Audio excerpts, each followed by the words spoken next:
Bert, thank you for coming. I know that you're down here fishing. We just got here a couple of days ago. Yeah. You know, the season is upon us. I wish it would stop blowing. It is. But one of the reasons I really wanted, or we wanted you on the podcast, is because we go way back. You were in so many tournaments, and the Florida Keys has got a reputation of having all these great bonefish over the years, all these great tournaments. A lot of the great anglers were fishing these tournaments. Big personalities like Billy Pate, yes. Tom Evans fished the Gold Cup briefly. And I know a big part of the world doesn't really care about the tournaments in Florida. But as Jack Brothers said to you a long time ago, the tournaments don't really mean a whole lot other than the stories behind the tournaments. Yeah. But I've been saying this recently because I've gotten to the age where I'm starting to get a better perspective on everything. It's not about the fish. It's about the journey and the friends along the way. Yeah, in the big picture. Yes, for sure. Yeah. You know, and it's almost like a metaphysical thing that we do, and a fish is a byproduct of your heart and the passion that takes you around the world chasing these things. Yeah, you know. True. And I know that you're from Chicago, and you ran the Spring Bonefish Tournament for 21 years. Let's go back to the beginning. Okay. How do you get from Chicago to the Florida Keys? Oh, it's a fantastic story. I was born to the sport with a silver hook in my lip. I mean, not a silver spoon. How'd that hook get set? Judy and I met a couple in 1970, Roy and Mary Norton, and we became very good friends. We saw a lot of each other at that time, and it's 1970. They wanted us to come more towards their suburban area west of Chicago. Mm-hmm. We're from the north side of Chicago, and so we weren't familiar with that area. They wanted us to raise our family there with them. We were dear friends, and they had a plan for that. And I was a commercial real estate broker, straight commission, $500 a month draw, with a young daughter. So they had this. They were able to chum, and what they did is they offered us that her grandfather lived on a 17-acre estate on the Fox River in west suburban Chicago, in Geneva, Illinois. Mm-hmm. He was a successful industrialist, and he spent from October to June in Florida. So his house was vacant. So they offered us his house, 17 acres, and a gardener, and her grandfather's name was Don Hawley. You hit the lottery. Yeah, well, the golden hook. Yeah, I mean, silver hook. Yeah. Yeah. And so, I mean, did you start fishing there in Chicago? Oh, God, I fished all my life. Yeah, and that's really fast forwards to 1978 because we continued to have a relationship with this couple. We did go to Geneva. We stayed from October to June. Actually, June 3rd, 1971, we moved out because our son Jeb was born on that day. We were headed into the city, and the moving van was coming into the city, and we were coming out. It was that day that Jeb was born, we moved back into the city and left Don Hawley's house. By the way, the rent was $200 a month, and I sometimes wasn't right on time. But fast forward to 1978, them knowing that I loved to fish so much, Don Hawley's son-in-law, Mac McLaughlin, you wouldn't know him, but he was married to Pat Hawley McLaughlin. Mm-hmm. And Roy was going to be fishing this tournament in the Keys. Mac McLaughlin had a conflict. He couldn't go. Now, here comes the worst of the silver. Talk about privileged. Why don't you come and take Mac's place and fish in this fishing tournament?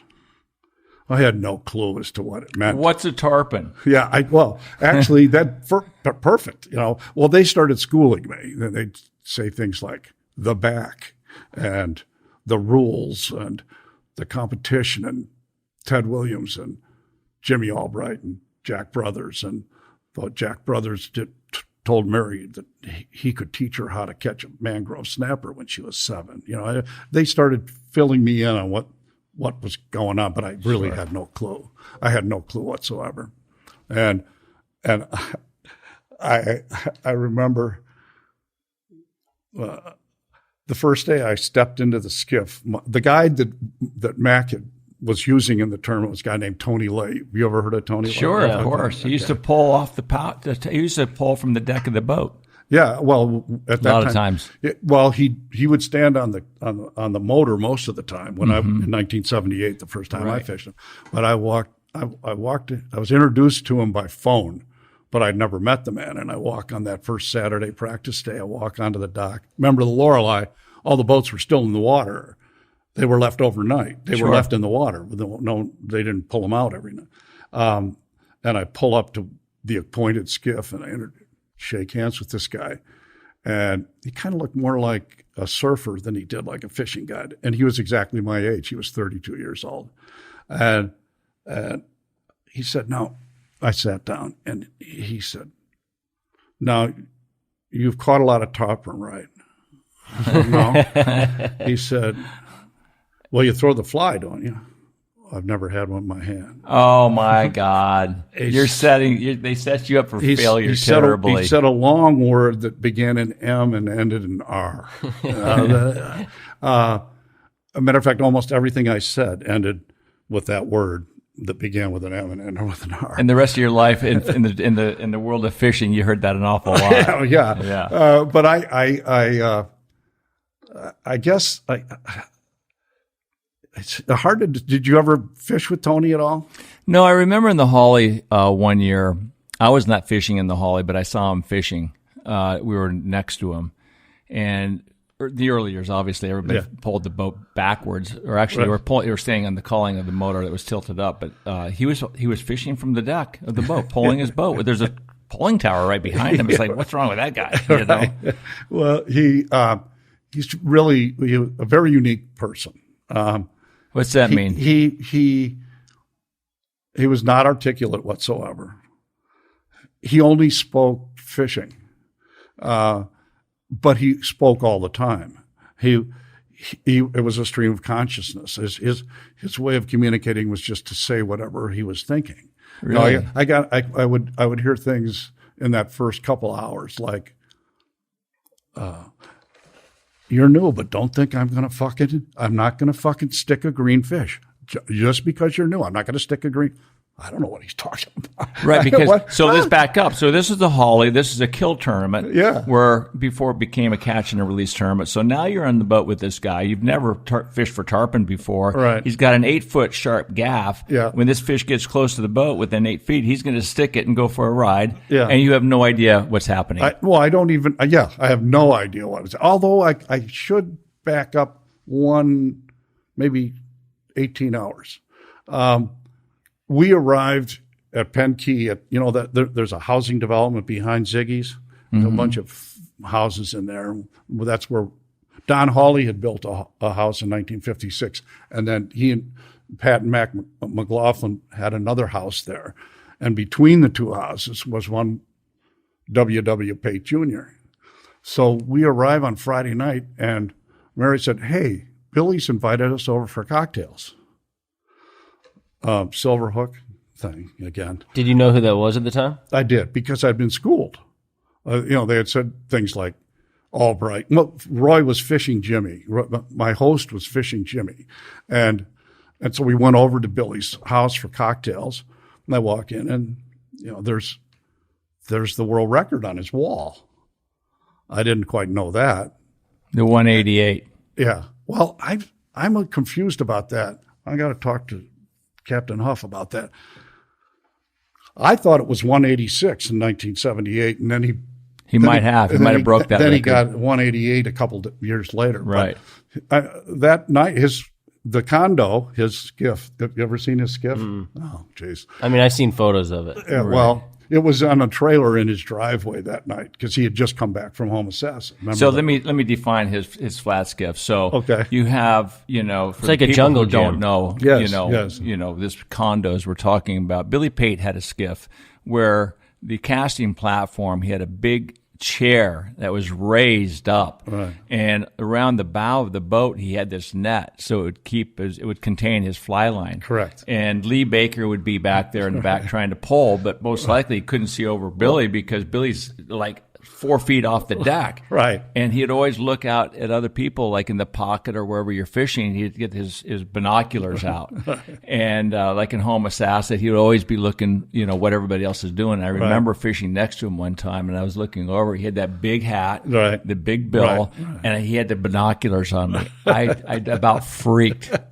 I said, the eyes in the sky have got me. Well, but he was really a big figure. I mean, he was the man. He had done I think he had done the Scientific Anglers thing by then. That video, movie. the movie, the 3 series, The Hunt for Giant Tarpon or something.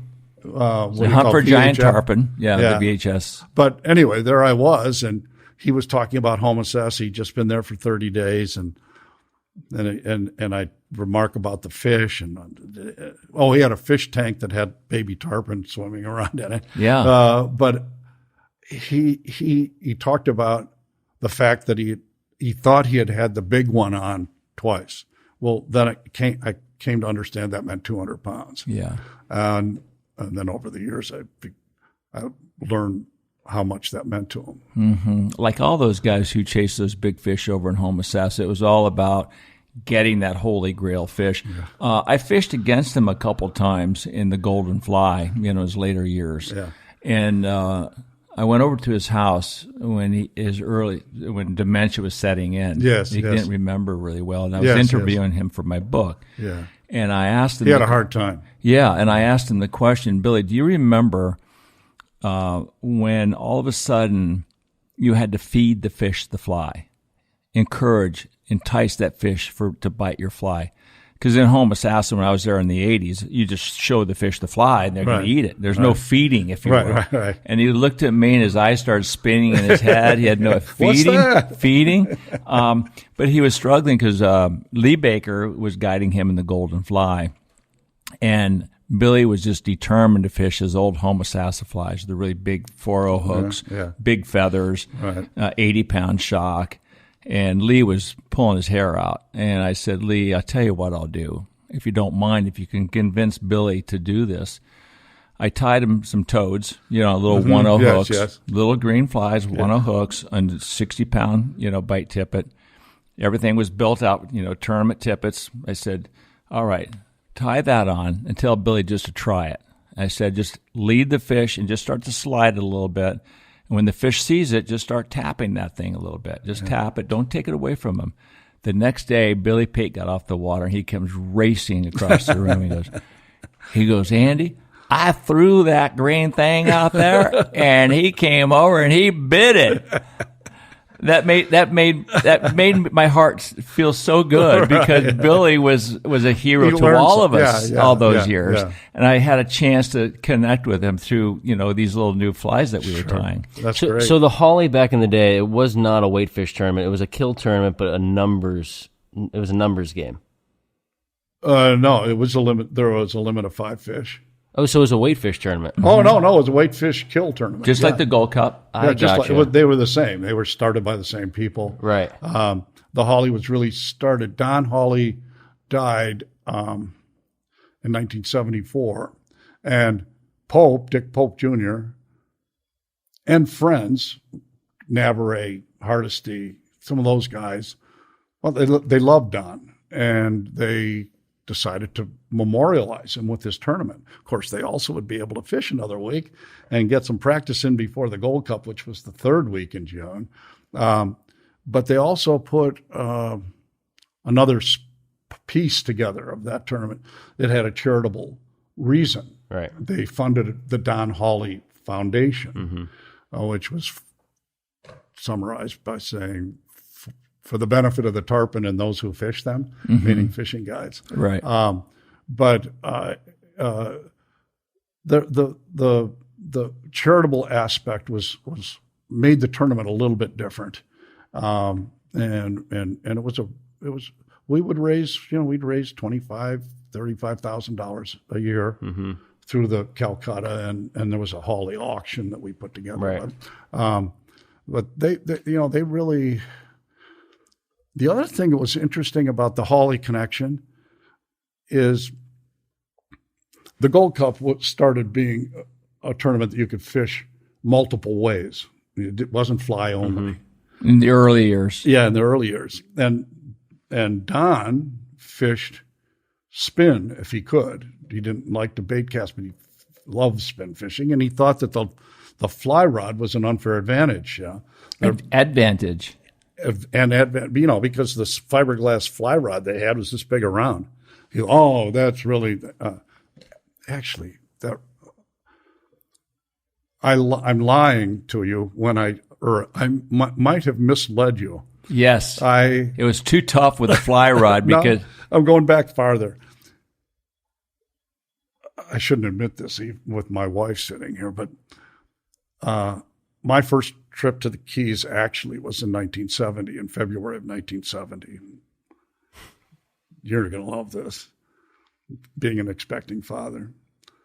My daughter, Mandy, was born on the 18th of February, 1970. The last week in February, I got on an airplane with Roy Norton and Tom Moxley, and we went to fish in the Keys. Can you imagine that today? I am an old guy.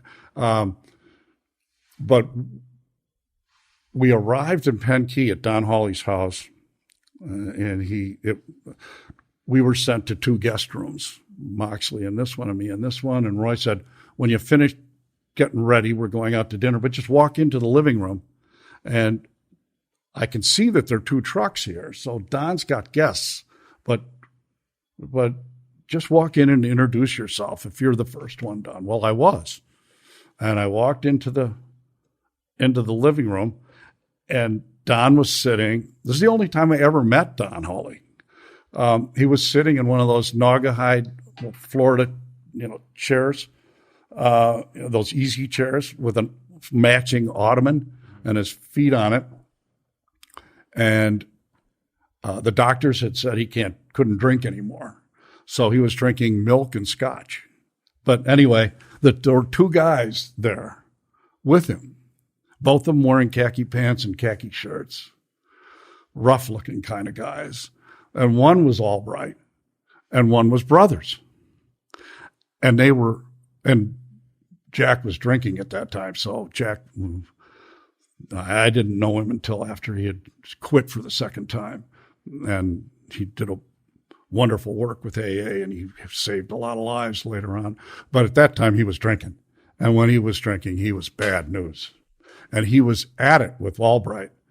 And Don and brothers were taking the side of the spinning way.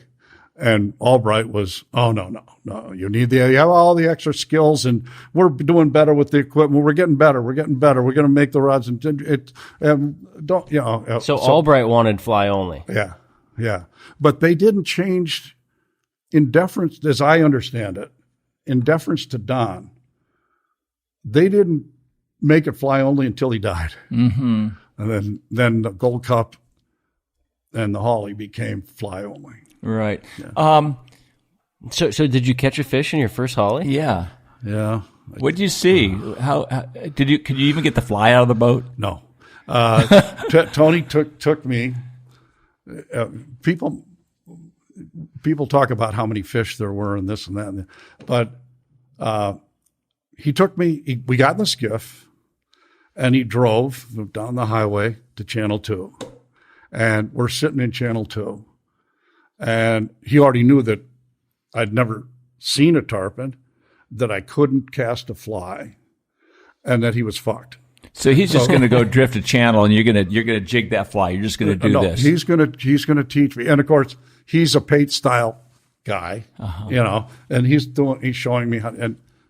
And he I don't know, a really effective caster. I saw him cast 7 times in my life, and he hooked up 6. The 7th is a different story. But he we're drifting in Channel 2 on a falling tide. And I'm trying to, no, do it. Let me show you. And I can't. I mean, I can't get the head out. He's got an old Fenwick 12. I'm using his equipment because I don't have any. Right. And he's got an old 12 and a Billy Pate reel. I digress. Tony fished Billy. Tony fished Ted. Tony introduced Ted Williams. Ted Jurasik. Oh, Ted Jurasik, okay. And introduced the two of them, and that became, they made the reel. Right. So he did have that. Actually, Ted or Billy or both offered him one of the early reels, as a thank you. And of course, they kept 01. Were you there when Ted threw it in the water, the pocket? And no. When Billy's ashes went into the pocket. Oh, you say they were burying Billy, his ashes. Yeah, his celebration of life. Yeah, and and it was. Did Billy die? Did Billy die before Jack, and Jimmy? Jimmy was in '98. I think Jack died in '97. He died after both those guys. Yeah, but anyway, let's get to the ceremonial. I'm sorry. we want to hear the story about throwing the reel. Oh, do you? Oh, do you want to hear that? Yeah. So here's the great. From what I understand here, the evolution of the Tibor reel. Ted was a machinist. Correct. And he could build anything. Correct. And I think he had Worldwide Sportsman at the time. And somehow he Billy got with did. Ted. Yeah, Billy did. Yeah. And he got with Ted, and Ted said, I can build you a reel. And he got Ted to build him an anti-reverse reel. Correct. And that was the Billy Pate reel. Right. So they had that great relationship. They sold a gazillion reels. I fished with it forever. But so when Billy died, Ted had the first reel that they had built. Right. Tell me about what happened. We had a. Have you ever been to one of those ceremonies where the skiffs leave the Lorelei and go out to wherever the ashes are going? No, it's a fabulous experience. No, but I saw Billy Knowles. I went to Billy's. Yeah. I went to Billy's, and I went to Jack's. No, I went to Albright's and Pate's. But all the skiffs leave, get in a line, and go out like a New Orleans kind of very funeral. Cool. It's very cool, very emotional, very wonderful experience. But we all get out to the pocket, which is where Billy said he wanted his ashes to go. And people started, and the deal was anyone could say anything they wanted once you arrived at the place of the memorial. And people talked and said whatever they were going to say. And Ted was the last guy. And he came up and he eulogized Billy. And then he took out of his bag, he took the Pate reel number 1, 001. Wow. And he took it and he threw it as far as he could into the lake. And that was quite a moment. Wow. It was quite a moment. Mm-hmm. And to Tony Lay, he was offered any reel he wanted, but not 001 or 002 because Ted wanted that. Typical Tony, what does he do? I want 007. And by rum, I want to stir. Yeah, it was. Yeah, why not, right? But okay, so I'm back in Channel 2. I'm standing there, flailing away. And he says, well, you've never seen a tarpon, eh? He said, look to your right. I look, and he had put us where he wanted this to happen. And I look and I see like 60 fish rolling right at us, coming right at us and right down there. And I go, whoop! I almost knocked him off. This guy scared the shit out of me. I'd never seen fish like that. Well, it was just beautiful. I know the first time I ever saw a tarpon, I had to go to South America with the Miami Ski Club. And the president of the Miami Ski Club knew I liked to fish. And when we came back from Portillo, Chile, I spent the day there, and he said, you want to go out on the water and see what a tarpon looks like? And I'd heard about them. I've never seen one. I'll never forget this. I mean, it was such a riveting moment. I don't even know where. I think we go out of Papa Joe's. What was that? Yeah, Papa Joe's. Papa Joe's. We Yeah. went out of Papa Joe's. Yeah. We went out on the ocean side somewhere. I don't even have a fly rod in my hand. I mean, there was one in the boat, but I don't know what. And he goes, "Okay, look ahead. 10 o'clock. See that thing swimming?" I remember this fish was coming at me. And it had these big eyes and this big silver plate of armor. And I couldn't believe that you could catch these things with a fly rod. Yeah. Like you, it's like overwhelming, right? Right, absolutely. So so look, you've had a big life in fishing. You won the Hawley eventually. Yeah. You won the Spring Bonefish Tournament. You ran it for 21 years. That was your first day. How did you all of a sudden, did you just dive in head first after that? Like you couldn't get enough of it? I mean, how did it evolve quickly? No, as a practical matter, no. Yes, the tournaments have played a huge part in my life, a huge part. But I was 32 years old. We were starting a business in Chicago, real estate business, and commercial real estate business is kind of known for its personality through our fellow that's running for president. I mean, it's a rough and tumble world. You eat what you kill. And if you and 4 other guys decide to start a commercial real estate firm in Chicago, it's not New York, but it's Chicago, and it's going to be very competitive. And your partners have expectations of you, and they're that you produce. We're doing this, and we've got to build this business.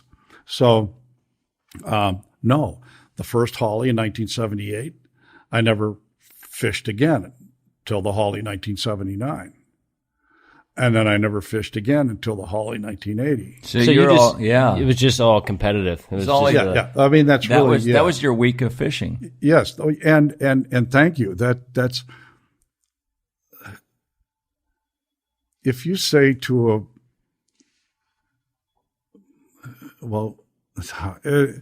if you say to your partners that you're going fishing and the heat is on in your firm, but I'm going fishing, and you're from the Midwest, that means you're going to go fish for walleye in northern Wisconsin with a minnow over the side, and that's what you're doing. So I began to try to educate my partners as to what I was doing. And the idea that it was a competition was a little bit more saleable. The idea that it was an important tournament where you could make analogous to certain golf tournaments. Or you could say, your member guest, what if the member guest, what if you were invited to the member guest at Augusta? How would you react to that? Well, this is kind of like that. Yeah, because these tournaments were really big. Have you heard of Ted Williams? Have you heard blah, blah, blah? So I fudged. But my opportunity to go fishing was the Hawley. Then in 81, the Bonefish Tournament. Pope started the Bonefish Spring Fly, and I started fishing that. Then we started coming down more often. Judy and I started to fish. Fished a lot with Jack. Then we bought a house in Penkey. And then now you're bringing people down and you're doing all that kind of it was but in the beginning it was just incremental. But I have to say, well, you would know this better than me by far, but when you got something deep in your heart, it's in your head, it's in your heart, then all of a sudden it's in your being. Mm-hmm. You think about it a lot. I say this quite often. When I was in the middle of chasing those tournaments, I didn't sleep for 15 years. I mean, it meant so much, and I don't know why. It's kind of crazy. I want to read something that I read this morning in this book, and it seems to be a very enlightening, very well written book. It's called The Believer by David Goggins. Mm-hmm. Coggins. Not Goggins, not the ultra athlete, but Coggins. And I think we can all relate to this. It says, once you start chasing trophies, your perspective starts to change. That's why some anglers have forsworn the pleasures of the trout and even the salmon, the foundation of fish of all sport. Instead, they're fixated on the 100-pound tarpon, the only fish that keeps their attention. Good for them. Then he talks about the Grand Slam a little bit, and he goes on to say, I politely dismiss the Grand Slam and gently shake my head at the desperate grasping of these status seekers. The emptiness in their souls can only be filled with symbols of their own accomplishment. Thankfully, I'm not susceptible to the worship of false idols. I seek a more modest angling connection, free of vainglory. Right. Fishing success happens privately, and there's no number for that. There can't be. It's too personal. Oh, that's true, but not true. I can argue with that a bit. It's very true. I'm a member of the Anglers Club of Chicago. And in 1981, when I was proposed for membership, the masthead of their letterhead said, dedicated to the fine art of fly fishing for trout. Well, I'd never caught a trout on fly. I'd only caught bonefish and tarpon. Who's this guy? The pushback against, he fishes these tournaments, and that was not a good thing at all. But there was starting to be a movement of saltwater fly fishing becoming more popular. More members of the Anglers Club had done it, and they dropped the word trout from that letterhead. But you know what? Let me go back here and help my perspective with tournaments. How good are you? Unless you can verify somehow that you can fish or play golf against somebody else. There's a score. Right. So, and there are a lot of people like Rick Ruoff who he says it's icky, killing fish. It's icky tournaments. No, it freaks him out. And that's all good. Yeah. But when you're really super uber type A, like I am, hardwired like you are, like Nikki is, we want to know how good we really are. Right. And these tournaments were formed, if I'm not mistaken, to bring all the anglers back into town in June after usually the high season of April and May had already left. Everybody was leaving, so they started these tournaments to get everybody back in town so the guides could make a living. True. So they started winning, and these things became important. So it's like Drew Moret. You grow up in Isla Morada. Like me growing up, in Aspen, there's this big mountain. Right. I'm a good skier. Well, how good are you? So I think what has happened is it is a good thing as long as we keep it in perspective. Absolutely. This is not, so I've won all these. You've won all these things. Nikki's won all these things. I haven't won anything. These are things we do. That's not who we are. Correct. That's very correct. So I think it's really important to keep it in perspective. Like the kill tournaments. It was very important to stop the killing of these fish. Absolutely. And there's still old school guys that say, well, you didn't weigh it, so how do you know it was a 180-pound fish? Or how do you know it was a 200-pound fish? There's an old school that still remains, intact. But two, I've never weighed a fish. Right. I've killed one. I killed one fish. I was attempting to catch a record. So we have to figure out what's compatible to everybody. We posted something the other day. What's a cutfish? And I know we're kind of getting off the main subject here of your life in the Keys, but I think metaphysically it's kind of an interesting story, Cool. So it's like, so what's a cutfish? How big is a fish? It's kind of like, who cares? Right. Technically, if, in a Hawley, if you take the motor out of the gear and the guide can grab the leader and break it up, it's a cutfish. Take the fly out of him, it's a cutfish. But I've found it very interesting, like you, that we got hooked. You talk about, that silver hook in our face. It was in my gut. I wanted to win these things. And there's a lot of reasons why.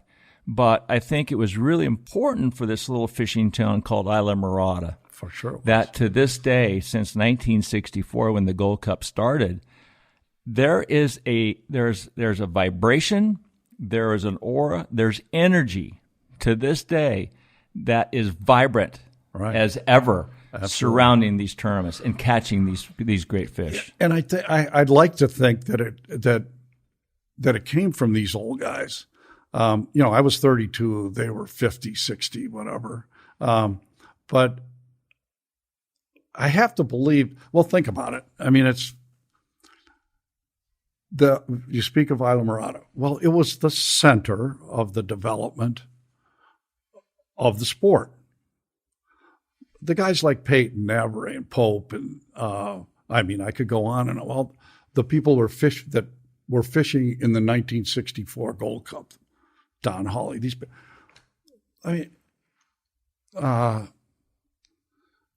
Pope owned Cypress Gardens. He was a champion water skier, but he was an even better shotgunner. Pate was a champion water skier. I guess we know Ted Williams was pretty good at baseball. These guys, and I know they knew it because I've inferred from hearing conversations. I wasn't, part of the in group by any style. I was listening, but they knew the sport was brand new. They knew they were there in the beginning of it. And they also knew that financially, they were giving resources to the guys who were really inventing it. Mm-hmm. They were booking guides, the guys who were really doing the innovation. But let's think, how does innovation happen? Through competition. Mm-hmm. Where did these guys come from? They came from the sporting world. They were really sportsmen. They were real big-time sportsmen. And this sport is happening. They're booking guides. The community's ultra small, really small. It's small even today, but it was really small then. What are they going to do? They're going to develop a tournament. Mm-hmm. It's going to be a tournament. Let's find out. Let's see who catches the most fish, who catches the biggest fish. And a lot of them came from bill fishing too. So Don Hawley came from bill fishing. But do you understand what I'm saying? It was natural. It was going to happen. And most of the innovation comes from tournament fishing and world record fishing. Correct. Yeah. Like it or not. They were so cool. I was thinking about this conversation. They as a Midwesterner, it's kind of like the harvest ball thing where all the farmers get together and say, well, how did you plant? And how did you plant? For sure. In another way, it's kind of like the mountain men. Mm-hmm. Okay, we're going to meet we're going to meet in the Continental Divide at thus and so a time, and we're all going to tell stories about how we caught beaver and how we got through that pass and you could hear it. And I could hear it in 1978 that they were trading information. And these independent contractors who hadn't seen, Eddie Whiteman hadn't seen Steve Huff for probably a year. I don't know. They were in different places. Right. They'd see each other sometime, but you could hear them talking. In the morning, you're going to the tournament at dark, but you could see two guys standing over there going, well, I don't know about that one way. That thing about it. I'm going to 80 pound. I've got 100. It was a competition, and competition creates innovation. I think it's also the fish itself, aside from bringing money back. These fish being, the Great Keys fish it's the fishing capital of the world, but as a fly fisherman, it's the bonefish, permit, and tarpon. Yeah. But like in the fall with elk hunting, there's a vibe. There's electricity in there. These are big animals. Right. So we're fishing for big animals. And the whole bonefish thing, too. We had big bonefish, as you know, better than anybody, Yeah. So I can't imagine having a fishing tournament in Aspen that would ever be really important, because the fish is this big. Right. It's not a 100-pound fish. Right. So there's a lot of energy around this amazing fish. Right. Both bonefish and big tarpon. In Key West, you have the permit tournaments. Sure. So it was a natural progression. I think it would have happened no matter what. I don't think it. Those guys weren't thinking, well, let's start a fishing tournament. They wanted a benchmark. Yeah. And their guides wanted them to be there, and their guides wanted them to be the laboratory. They knew these guys. I mean, it's scary to say, but I'll say. I mean, you could outfish Ted Williams. Sure. Okay. Well, the rods change, the reels change, the lines change, the flies that we use are much more sophisticated. Yeah, I understand that. And the guides today are much, much more adept at teaching. Right. Yeah. I mean, Tony, that day after we left Channel 2, we went to White Hole in Indian Key, and the fish are pouring through the White Hole, and I can't get the fly out. Was he yelling at you? Yes, he was always yelling. But then he said, I can't teach you this. I can't teach you this. Your first lay down. No, he said, lay down on the deck. And I laid down on the deck with your head forward on the bow. I lay down. He takes his whip out and starts crashing your head. His left hand retrieve anti-reverse pate number 007. And he said, now watch my hands. I just want you to watch my hands. You got to watch my hands. I don't want you to do anything but watch my hands. Watch my fucking hands. So I'm laying on the deck. Thank God it wasn't a park at that time. No families around. I'm laying on the deck, and he's standing over me with a fly rod. The fish are coming so regularly. I wait, and he starts going, throws it out. All of a sudden, I hear this I watch his hands. I watch his strip. Because he couldn't tell me how to strip. He couldn't instruct me. Right. But all of a sudden I hear this gigantic crash. He says, all right, get up. Here, gives me the rod. I mean, the quality of, Brewer loves to teach people how to fish, fly fish, and he's qualified to do it. He's a professor. He's a professor at Sandy's school. The older guys had a harder time articulating. But to tell you the truth, when I first started going to trade shows, you're not going to tell me the truth. Why start now? Yeah, right. When I first started going to trade shows for Hardy, I didn't know how I did things until I was starting to spend years with Lefty and Ed Jarowski. They were teaching him about the cast and why you want to stop that rod, how you build energy and stuff. I didn't know what I was just naturally doing it. Right. These guys didn't know what they were doing. Right. They just would move in the rod, but they didn't realize they were stopping the rod. They were building speed and stopping it. Right. I didn't know what I was doing. I didn't know how to teach it until I started learning, from these guys who were the teachers of the sport. Sure. So back in the day, it was really hard to learn quickly. Right. Well, Eddie. I went to Eddie. Eventually, Tony said, "No, I can't teach you anymore. Go see Eddie." So I went to see Eddie. No, he's teacher extraordinaire. I mean, he was really, really. Well, he was good at everything. He's just a master. He's a master. When I think of him, I think of command. He was in command. He's in command of the skiff, a la typical reputation of Florida Keys fishing guide. But he's in command of the situation, and he was in command of the communication. And he was a real professional. Oh. Who was your favorite guide to fish with? Oh, geez, they're so different. I'll always be beholden to Tony because he showed me the back.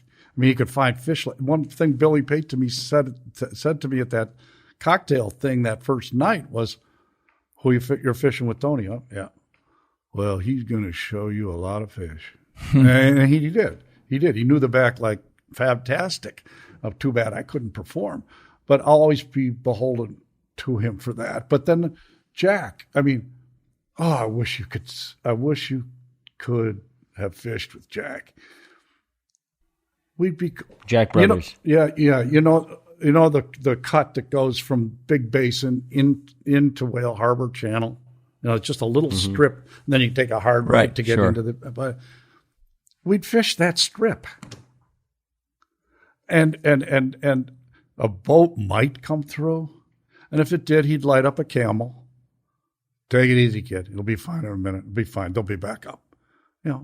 Before he finished his cigarette, poof, there they were again. The tails again. Or along the highway from Little Basin to the race channel. We fish all along those mangroves. He fished the old place. But we fished, it's horrible to think of now, but we fished Little Basin for mudders all the time. Mm-hmm. Now it's a mud hole. But was that a testament to how good Jack Brothers was, or a testament to how good the fishing was? It's both. Yeah, it's both. But Jack knew the fish. He knew the bonefish, and he was on the water a lot because he almost like under contract to Pope. He was there whenever Dick wanted to fish, he was there. But then Eddie. I'd caught 7 bonefish in my life when Tony said, go see Eddie. Judy and I came down and we went we got in his skiff. We went to Snake Creek on the incoming tide on the Miami side of the Snake Creek. I caught 7 bonefish in that tide. Have you ever fished Lake Ingram? Yeah, I have. Oh, you fuck. I was going to wear that shirt because I knew this would come up. No, I prefer Browns Creek. So, Browns Creek. Yeah. So, Nikki, since you brought it up, why don't you explain to the audience about Lake Ingram? Did Klein pay you for this? And what happened? Oh, you guys are jerks. Well, we got to hear about it. I told you this would happen. Bert, you thought we wanted to hear your story about fishing. No, we want to hear your story about Lake Ingram and how you crawled across the mud for 100 yards to Tim Klein's boat. No, see, you got the story all wrong. I thought I was going into Lake Ingram. But you ended up crawling out. I took a left. I was coming down the Cape. Okay, start over. You're in your boat. Yeah. You're coming in, Who do you have with you? Oh, you had to ask that. Of course, I have no idea. I've got Jim Brown, who's the president of the Anglers Club of Chicago, and his you're showing off for the president. Yeah. I got this spot. It's called Lake Ingram. No. The bad thing is it's surrounded by a lot of flat mud flats. I pull into what I thought was the mouth of Lake Ingram, and no, it was Browns Creek. And I got in there, and I thought, this is too narrow. So let's back up. Okay, let's back. How fast are you going? You're in your boat. I'm taking a left. I'm probably going 22 or 3 or 4. I go in the mouth. I realize it's too narrow. It's a falling tide. And I'm seeing the mud banks, and you're freaking out? Shit. I got to turn around quick. But there was no place to turn around. It wasn't as big as this living room. And so I can shut down. I can turn around if I can quickly. I can turn around. I can get up on a plane and get out of here. When I shut down, I was in 6 inches of mud. So I was screwed. And the tide was falling. Kept falling. And we're sitting there. And I thought those guys were going to absolutely die. What were the first words out of your mouth besides "I'm sorry"? We'll be fine. We'll be fine. We'll be fine. We're not going to die. And you didn't. I thought for sure I'd be able to. We had cell phones, so I thought I could call the Park Service and blah blah blah. You had reception there. Yeah. I had reception for a moment. I got a hold of some governmental agency, and then I couldn't get another signal. And the kid, being a kid, understood the internet and cell phones better than I.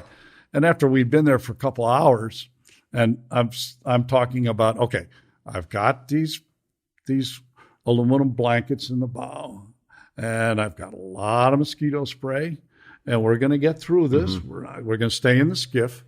It's going to be all right. They'll figure out where we are.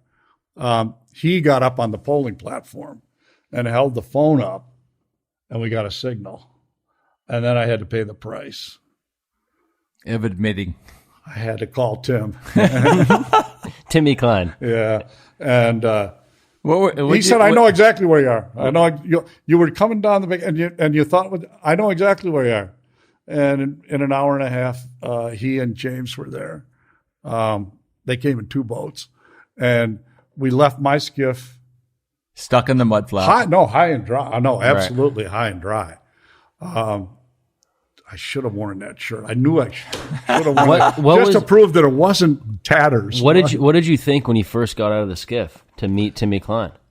Well, did you just sink? We were farther away from the channel, if you will, that he putted in on. Right.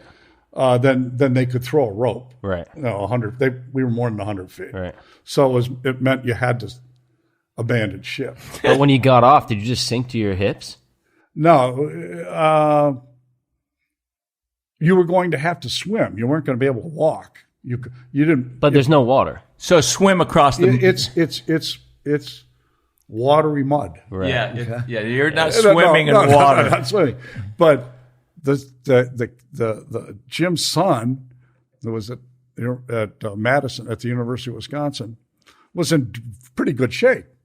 So I said, "Here's what we're going to do.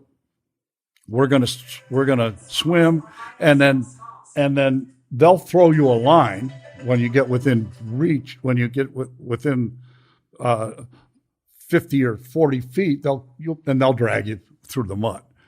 And I figured, young Brown will go first just to see what it's like, because he's not old, fat, and going to have a heart attack swimming in the mud. I mean, swimming in the mud's not. Swimming is not. It's not what you want to do. But he took off, and we would ask him, "Hey, when you get there, bring the rope back to us."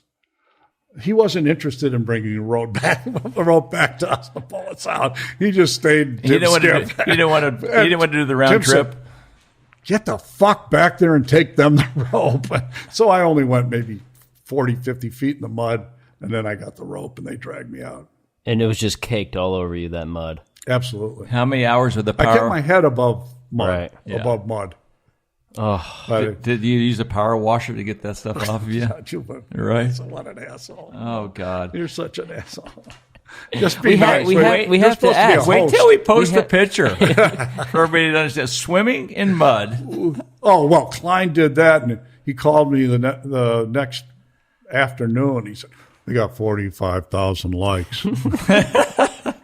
That's really funny. Well, wait till we post it. Yeah, right. Was bonefish your favorite fish to chase back in the day? Those real big ones. Well, I started with tarpon. I didn't do much bone fishing, but it's such a. I mean, not having those fish it's heartbreaking. I mean, we could, when we had the house in Penn Key, and we had a guest. And they hear all about this stuff, but they can't imagine what it is. They can't imagine the thrill of seeing a double-digit shell key fish with 3 of them with their tails out. So we would take them out at sunset, and it's 5 minutes from our house to Shell Key. We'd go out, take cocktail bone fishing trips, and every time. That's when the sun's just hitting that. There they were, big fish, and they get the idea. I mean, it was reliable. Was it a certain tide, or just they'll always be there? You just sunset. Go up in if it wasn't really shallower water. Yeah, if it wasn't really really hyper low, but on Shell, you can always find. Yeah, it doesn't matter what everyone says incoming, but no, the fall's great there, and there's the deeper parts in that one side, Islamorada side of the key. I mean, You can find them on any tide. And they were there on any tide, and they were gigantic. Do you remember when you first started chasing bonefish? Who were you with? Well, with Tony.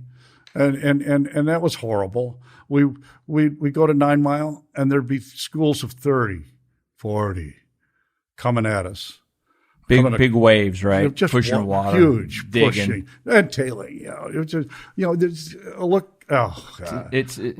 Nicky, it was unbelievable. Yeah, you keep hearing about 9 Mile. And there I am. Even in '81, I hadn't advanced to the place where I could throw into the 30-mile-an-hour east wind, but the fish were everywhere. Yeah. It was so good. How did you start to, run the tournament, the Spring Bonefish Tournament?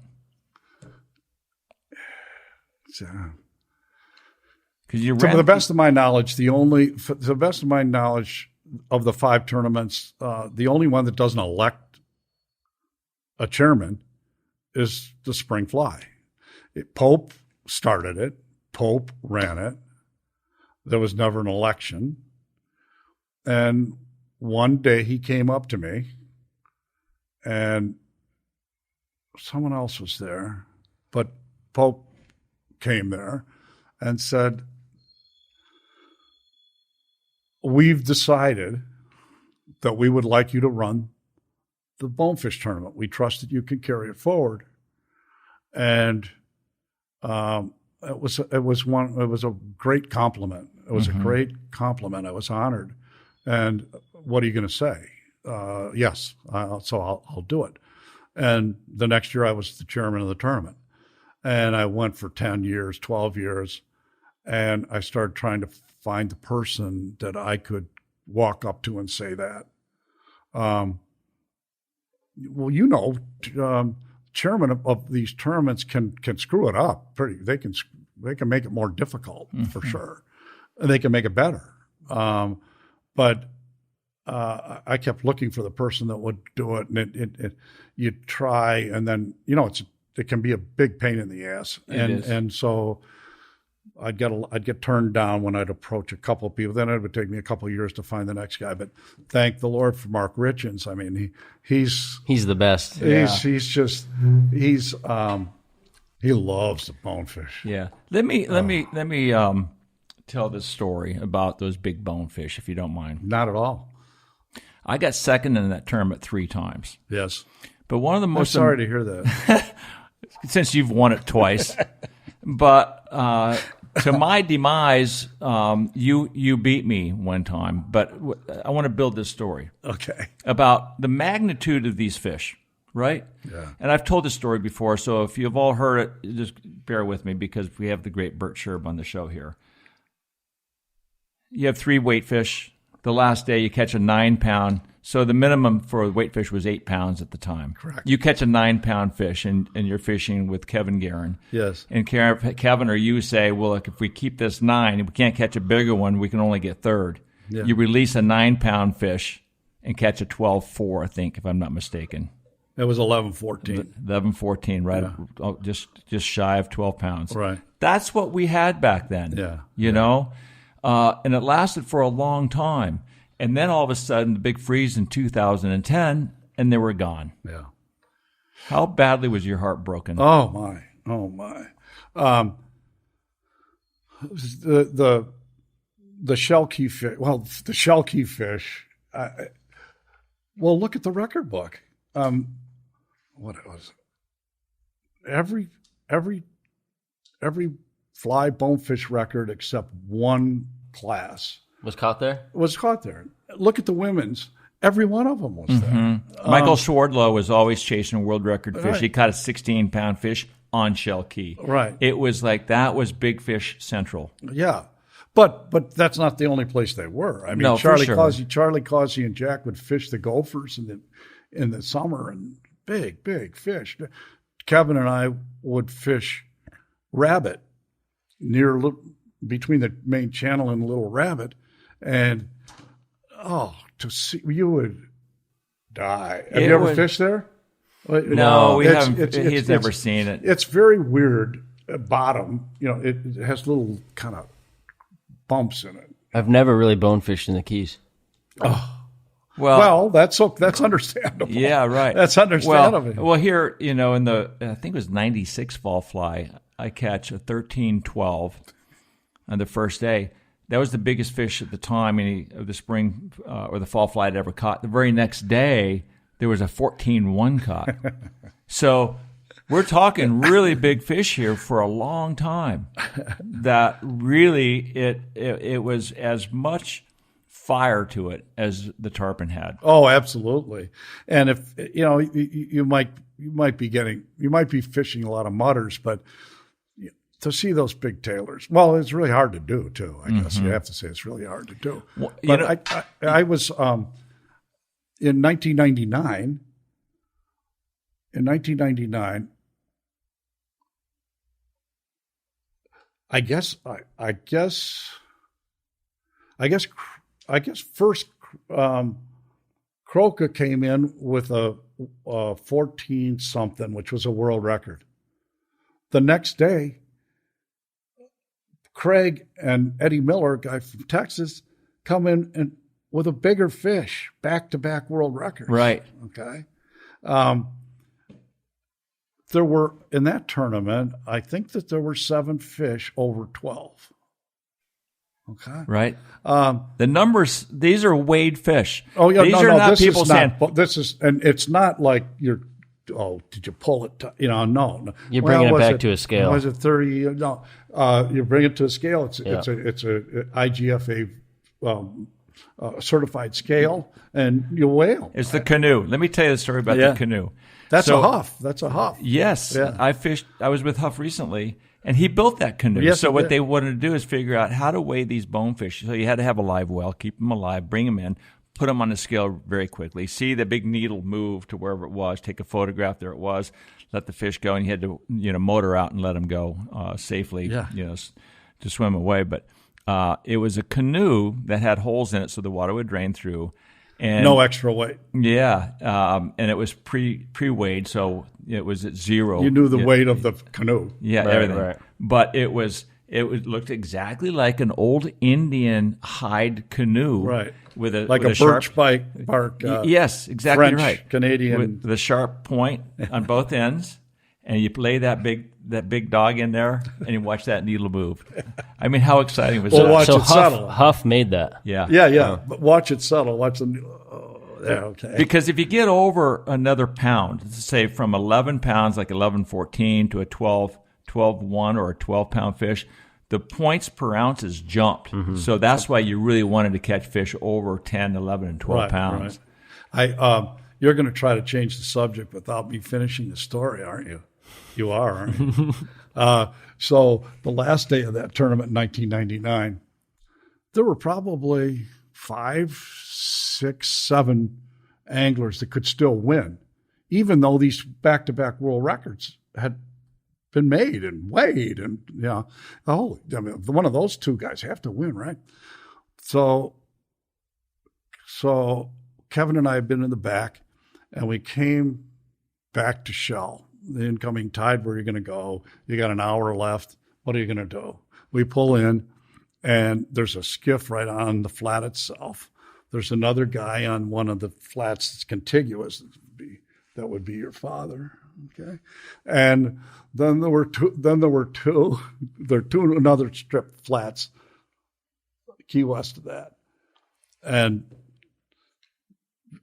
Kevin says, well, which flat? And I said, I'm not making any decision on which one of those 2 flats. I'm not the professional here. You make a decision. And he chooses the one, right? We pull up on it. It's not 5 minutes. And he looks down and he says, Bert, there are 2 fish that have just come onto the flat, puffing mud like crazy. I'd say they're at 200 feet. It's 12:30. Can you see them? I said, yeah, I do. And all of a sudden I look out of the right corner of my now macular degenerated eye.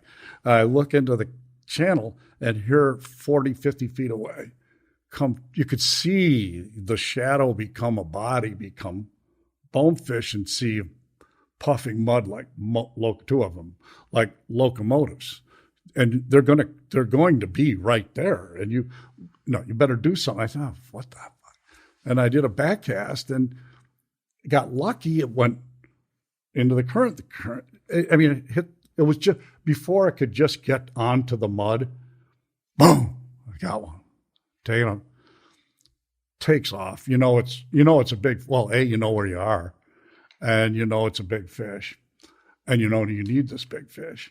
And I think it's the only time in my life Kevin is as cool a cucumber as there is in this world. He doesn't get crazed.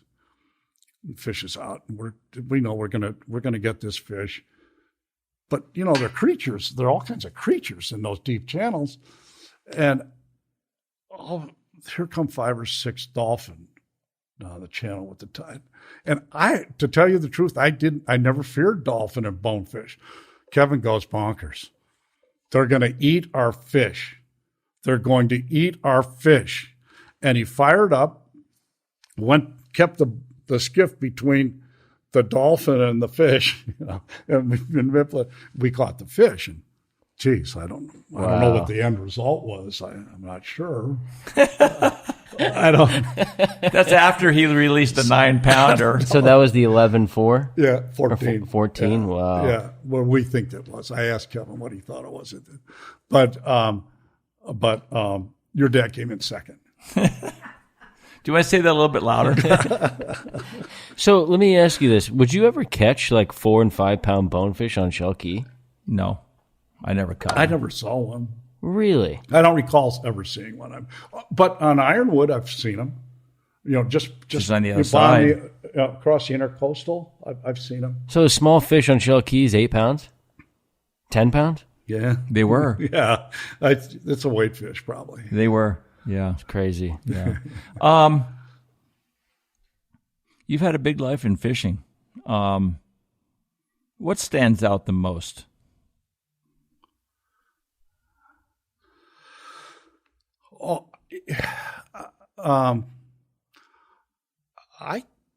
I have to say, I think it's the people. Yeah.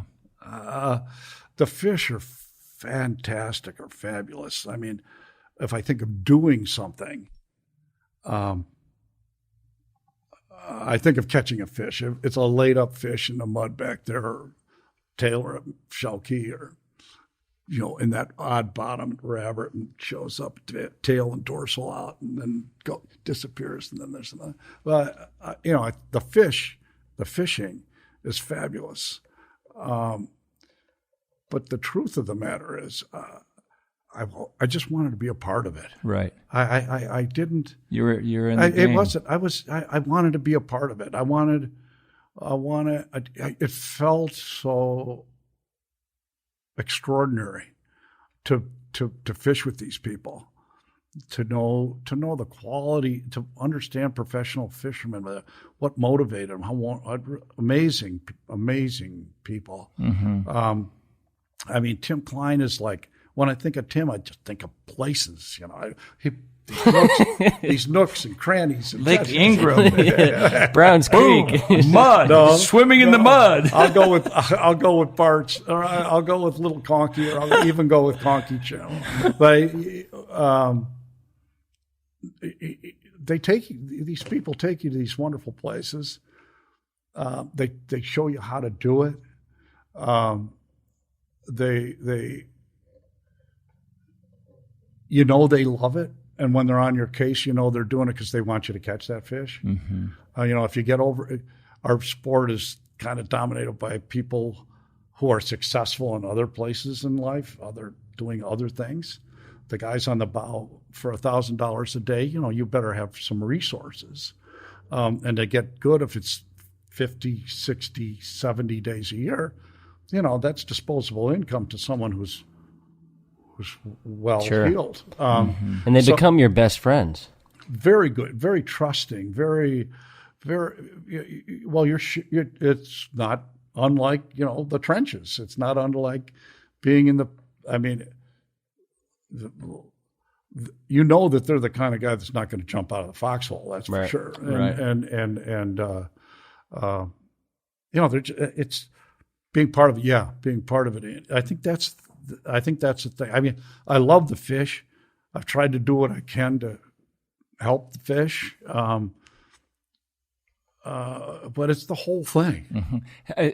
I think we can really kind of summarize the feeling by how does it feel to park your car at the parking lot at the Lorelei and walk across that walkway right up to the bar, and you see everybody sitting there, and everybody's your best friend, right? It's great. It's everyone. The tournaments. Well, the tournaments can easily be criticized. There's no question that there's a tremendous amount of ego, and there's sometimes bad things happen, but properly managed, they really don't. They don't get bad. Yeah, it's funny because when you look back after all these years, I remember the people and the stories told. Absolutely. You come into the the anglers club there, the fish house, and the first thing out of my mouth was, "Tell me a story." Tell me a story. But also, too, here we are, 2024, and the Spring Fly was just won with a 12-pound bonefish. Yeah, I believe it's happening. I mean, there's a rebound here. And especially down here, we're getting good news. We're getting good news, but we need to know the thing I keep hearing. And I'd love to talk to Ross about. I'd like to talk to some of the scientists at BTT more in depth about this. They're supposed to grow a pound a year. And if they're catching little fish that are 3 or 4 pounds, where are the 6 and 7 and 8 pounders? I'm not qualified to talk about that, but I'm sure BTT will figure it out. Some people say it's a different species, that the fish came from Mexico and the fish came from, or spawning things came from Cuba and Mexico and stuff. But I hope that they continue to grow because you want to see tails. You really want to see tails. If you really, And you told me before the podcast started that you're still fishing 5-6 days a week, so you're still eating up. But I'm only here for a couple of months. But still, that's a lot. Oh my gosh, that's really a lot. I'm blessed. Yeah, good for you. I'm blessed. So you still love it more than ever? Oh yeah. I just. What's not? I mean, matter of fact, I'll go back and I'll go to all these places. I don't have a GPS on my skiff. To me, when I turn west and go into the bay, I want the adventure. I don't know if I end up in Browns Creek, fine. You're gonna wish you had a GPS. But something different happens every time you go out there. Yeah. And if I'm in a place where I was in 1980, I can remember it, and it's hurtful that it's not the same, but that doesn't mean you can't experience the same thing less often. But I mean, when that bite happens and that mouth comes open and moving across the top of the water, and you see your fly in its mouth. If that happens to me, well, I've been here, 45 days? I've been here 45 days. I caught 1 tarpon. But it's the migration hasn't done what it's supposed to do, and the fish aren't where they're supposed to be. But they're coming. It's a little early. Yeah, they're coming. Wait till next week's. Next week's going to be. You saw that mouth last night, Dad. Yeah, what I didn't sleep at all. What did you do last night? So here we are yesterday. We had a podcast in the morning, so we go out in the afternoon. We go to this little basin. It's blowing like stink out there. Yeah, I know. It's 30 miles an hour. You can't fish on the ocean. But we had this little basin, and we found them right away, and they were all laid up. Oh, nice. No one's swimming. Up or down? Up. Well, it's kind of shallow water, so they're just laying there. Okay. Shallow water. But I think it's just cold water because no one's swimming. They're just stuck like a log, right. That no one wants to bite. Right. And it's hard. Let's get to the point. I'm getting there. I'm getting there really fast. So I try to pull a little bit, and I can't pull for more than 10 minutes because it's blowing 30, right? So Nikki gets up, and I can't turn this leader over because it gets about right here, and the fly comes back. Because I got to cut my leader down to about 4 feet. We had a couple fouled flies. I said, we got to get something that's not going to foul. So we tie on a worm, slide it in there. and I'm single hand stripping, which is a big There you go. rule, With big a cardinal rule. laid up fish. And so I slide in Was this it worm. orange and yellow? No, it was a worm fly, so it's just a little strip of leather. But all of a sudden, he's behind it, and you see this mouth go. And my dad goes, Yankee Doodle. So I stripped a couple times thinking, okay, I'm leaving it in there. All of a sudden, Right out. That's great. I didn't sleep more than 2 hours last night. That's great. No, it's just it maybe it doesn't happen as often, but it's still the same. Mm-hmm. It's amazing. These are still the good old years. Anything else that you would like to talk about before we wrap it up? No, I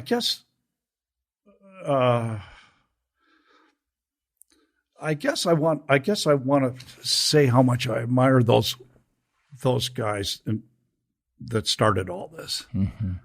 I'll remake the point of those early anglers. I mean, we all give all their due to the real pioneers. You know, you talk to Stu, or you talk to Jimmy, or you talk to all Huff or Whiteman or those guys. I mean, they were doing it. They were making it happen. But those anglers were supporting the effort. They paid for their knowledge. They did. Steve Huff will say, yes, Dale Brown paid for us to learn how to catch permit on fly. It was on his nickel. Sure. I think they kind of knew it. They didn't act like it. There was always the deference to the guide community, always. But they were sportsmen, man. They were sportsmen. Billy gets a bad rep, but he was a sportsman. He was a nice man. He was always fine extremely man. kind. Fine man. What's the bad rap you think he gets? Well, he made commercialized it. Oh no, not that part. It's more.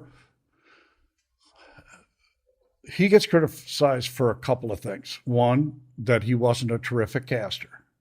Two, that he designed a reel that was anti-reverse. That says a lot. Yeah. And those, you know. And I believe the tippet. He tried to change the tippet and the IGFA. Yeah, the 20-pound. But you can understand that. Right. I mean, a lot of the guides today will tie the fly to a 20-pound because they want their angler to catch the fish. Right. Mm-hmm. It's. I mean, I agree that there are rules to fly fishing, and if it's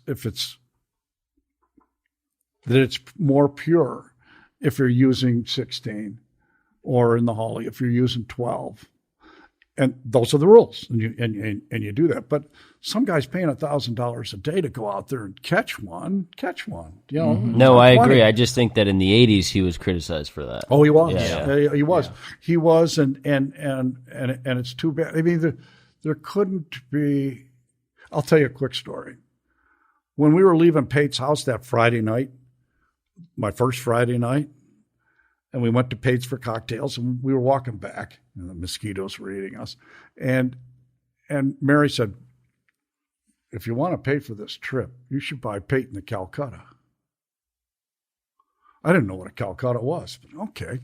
So I start to try to figure that I fished for Saturday and Sunday, and then you go to the kickoff, and there's a Calcutta. And in those days, people other than just the tournament players could bid. Interesting. And Hummel would come into that room and bid, but he wasn't fishing, you know. He would, but I did. I bought Pate in the Calcutta. Mostly, I remember, which has probably made the Calcuttas go away, is that I was in the Calcutta. Every angler was auctioned, you know. And there's Millard. Did you ever get Millard? Millard Wells. Did you ever get Millard? Oh, was he ever the auctioneer at your Calcutta?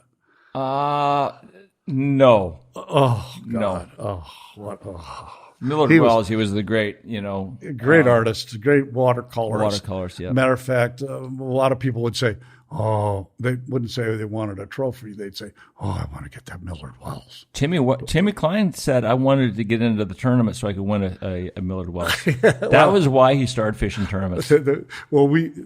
He would be the auctioneer, and white ducks, white top, one of those Florida shirts, with no waist deals, and which Helmley and Pope and Pate were all wearing the same, one of those goofy things, whatever they call it, and a red bandana. And he'd auction everyone, and he'd always give a little something about each team, one member of each team, and tout them a little bit. And that's embarrassing if you're going to go for the minimum of $200 and you're not going to get bid, and they're not showing they're showing you have no chance. Right. Calcuttas are really painful. Well, I was in that position in 1978. Millard, the minimum bid was, and I know we have Bert Scherb from Chicago, and he didn't say, he won the he's got a marlin, and do I hear a bid of 200? And I was told by my host, no, I bid 200 and sold. Well, he didn't embarrass me, but not so much Pate. And my hostess had suggested that would be a good idea. So of course I'm going to bid, and I keep going. And those Texans, Hickson and Wynn and Joe Hudson, and they were gruesome the way they would bid people up. I just want you to know it's for charity. It's for the Hawley Foundation. Give them another Sounds bid. Like Thane and Randini. Anyway, I bought Pate. How much? Do you remember? Judy just closed her ears. Yeah, I think it was about $2,500, which is a lot of money in those days. Yeah, for sure. There were 25 of the guys. Then Hawley would get 20% of the Calcutta. Right. Anyway, I bought Pate. And the first day they come in, Billy Knowles and Billy Pate, they come around the corner there in front of the fishing club, last people in. And you look, you see tail on one side of the condo skiff, and on the other side a head, and covered with towels. And they're heading right for Warren Felton, the guy that was here for years, was the weighmaster. They're headed right for the scale. They put up and they put it on, and blah, blah, blah. Billy are winning. I'm in the money, okay? Oh, but Billy had done me the great favor, walking up to me after the kickoff and saying, "Bert, I'd like to buy half of myself back." Thank you, Billy. Yeah. Here you go. Okay. But I was still half interested in his performance. Sure. So they're ahead first. They're ahead the second day. They bring in another fish the third day. I don't know what the points were. I didn't even know what points were about, other than Billy was ahead by double what anyone else was. And they were always coming in last. And by the fourth day, my regimen was have your third gin and tonic on the veranda of the fishing club before they get around the corner to bring in their fish, because you're in the money. I was in the money. Last day, they come in around the corner, tail on one side, head on the other, right to Warren Felton.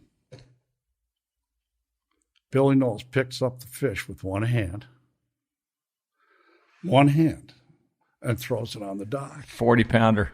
The fish was, they had to be 70. Yeah, minimum weight fish is 70 pounds. But if you brought in a 69-pound fish, well, do not do that, because it's 1,000-point deduction. Fish weighed 59 pounds. 59 pounds. Did you spill your drink? No, but because those things happen. But Billy came up to me after the awards banquet. Sitting at the table, he said, "Bert, I sure am sorry. I sure am sorry. It was 7, and fish was right there, and fish ate but never jumped. And I said to Billy, "But stick that fish." And Billy said, "Are you sure, Billy?" Yeah. So he did. He brought it in. I looked at it. It looked to me like a northern pike. And it weighed just a little bit more. And it had something had taken a shot out of it. I guess a shark. The gaff. and taken a shot at it when it was, this big. Yeah. But it still continued to, and I mean, it was this deep. Yeah. Anyway. What was it like to see all this big? Let me just finish because this is my point. Okay. He could have dumped that fish over the side. I can guarantee it never crossed his mind. Yeah. Billy Knowles wouldn't have let it happen anyway. But when it comes to honesty and sportsmanship and that sort of thing, they can criticize Billy for how he fished or didn't fish or what his equipment was or four electrics on the back of his skiff. But it was a real, true gentleman. Right. Which to me always means his conduct proceeded from goodwill. Sure. It was. It hurts me when I hear bad stuff about him. Look, and I think that's normal with everybody because you hear these stories where he would fight fish for 10 hours in Homosassa, and here Tom Evans is catching a 194 in 45 minutes on 12-pound test. Right. And he had an anti-reverse reel made. So when it comes down to criticizing people's ability in the arena, yes, but they would never criticize his person. Right. And that's what I'm talking about. That's what you're talking about here. Yeah, where the hell are we going to go from here? I think we should wrap it up. I thought I had a question, but you were going to say something about what did you think about when you saw those tarpon on the dock? Yes. Yeah. What it looked like. What do you think when you saw these dead tarpon being hung in these tournaments? I wondered. They weren't even hung. They were put in a pile. They'd weigh them and just pile them up. Right where the Lorelei meets the fishing club. Sure. In a pile, and the cat man would come for cat food, take them away. Pitiful. Pitiful. But to a hunter, and all those guys were hunters, maybe bird hunters mostly. But killing wasn't like the worst thing that could happen in the wild. But then it became clear that it was a waste. It was really bad. And Charlie Causey and Hank Brown were tremendous at converting it from a kill to a release tournament. And that's where the Hawley evolved through those guys and their inspiration to make it a catch and release tournament. Absolutely. And it's their 50th year this year, I believe. Yeah. Is that right? Yeah. 74. So Baker's doing a big video on the 50th anniversary. Oh, nice. Oh, really nice. Yeah. So. I stopped and I fished for 40 years. And in 2018, I stopped. I thought, why am I'm taking someone's place. And it seemed really, so I did it from 78 to 2018. That's a long time. It was wonderful. Mm-hmm. I had an excuse to fish. Right. I had an excuse to fish. Yeah. It was wonderful. Wonderful. Well, Bert, thank you very much. Bert, thanks so much for coming on. No, thank you. It's an honor, a true honor. I can't tell you how much you've done to smooth the waters between our sport and the fly fishing community, which is vast. Mm-hmm. But you've made it much more understandable. Oh, thank you. And I know everyone really appreciates it. You're doing a fabulous job. Well, take a look at Nicky right there. He's absolutely. The man. He produces this whole thing, and he was the vision for the thing. And it makes my heart feel really good in the fact that we've saved a lot of stories of guys who will lose their story. That's like Billy Knowles. We got his story just before he passed. Right. And it's important to save these stories because if we don't know where we came from, right? Yes. We don't know where we're headed. Absolutely. And so we're stuck. So these stories about the innovation and who these people were, the integrity of Billy Pate. That's right. That pays forward of how to act. Yeah, absolutely. Do the right thing. Absolutely. And it's not about the fish. It's about the journey and the people. Right. Absolutely.